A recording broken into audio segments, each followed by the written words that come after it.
কেউ যদি তোমাকে অনেক বেশি আশা দেখায়, অনেক বেশি ভালোবাসা দেখায়, তাহলে বুঝে নেবে সে মায়াটা ক্ষণস্থায়ী।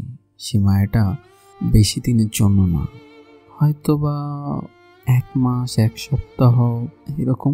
কিছু কিছু মানুষ আছে যারা তোমার আবেগ অনুভূতিগুলোকে নিয়ে খেলা করে। তোমার হৃদয়ের গভীরে কিছু নরম কথা, কিছু দুর্বল কথা বলে তোমাকে দুর্বল করে তোমার ভিতরকার কথাটুকু নিয়ে তারা চায় একটু মজা নিতে, একটু ফান করতে। যে তোমাকে ভালোবাসবে না সে কোনোদিনও তোমার হৃদয়ের ভাষাটাও বুঝবে না। তার কাছে তুমি জাস্ট একটা টাইম পাসের মাধ্যম। তোমার সাথে সে হেসে কথা বলবে, তোমার সাথে গান শোনাবে, তোমার সাথে মজা করবে, তোমাকে বলবে আমরা জাস্ট ফ্রেন্ড, আমরা আর কিছুই না। কারণ সে মানুষটা কখনো তোমার হবে না। মিথ্যা ভালোবাসা, মিথ্যা মায়ার মোহে পড়ে জীবনটা নষ্ট করে দিও না। কারণ তোমার সুন্দর জীবনটা শুধুমাত্রই তোমার। সেই জীবনটা কারোর জন্য তুমি অনেক যত্ন করে রেখে দিও। তোমার সুন্দর মন, তোমার সরল মনটা সবাইকে দেখাতে যেও না।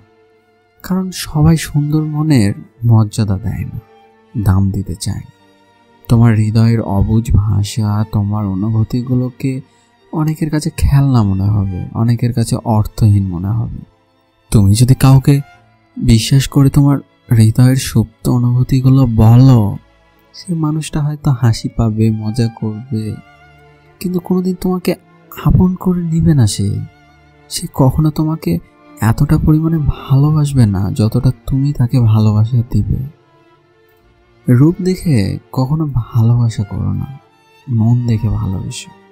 আমি একজনের কণ্ঠস্বর শুনে পাগল হয়েছিলাম।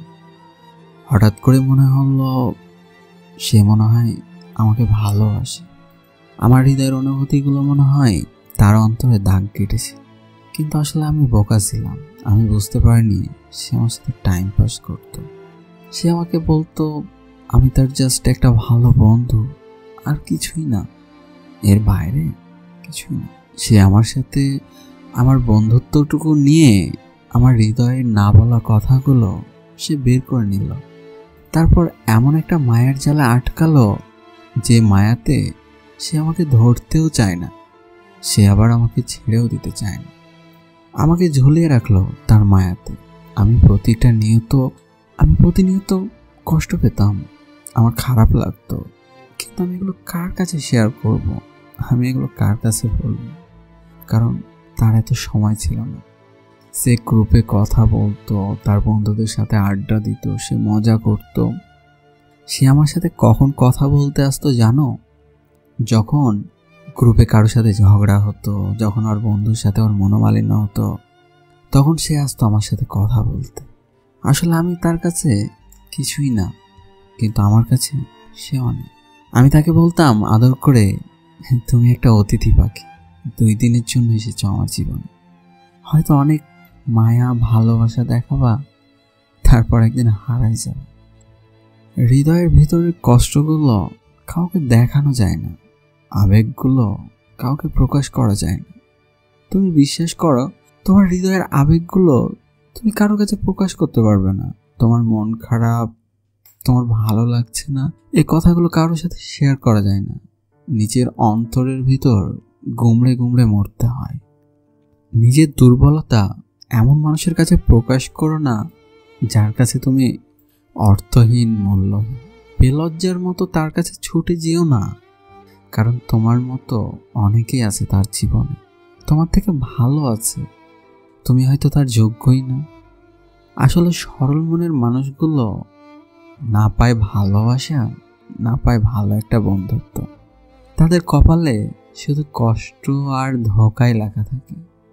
জানি না সরল মনের মানুষের সাথে সবাই এমন করে কেন, তাদের সরল অন্তরটা নিয়ে সবাই খেলা করে কেন?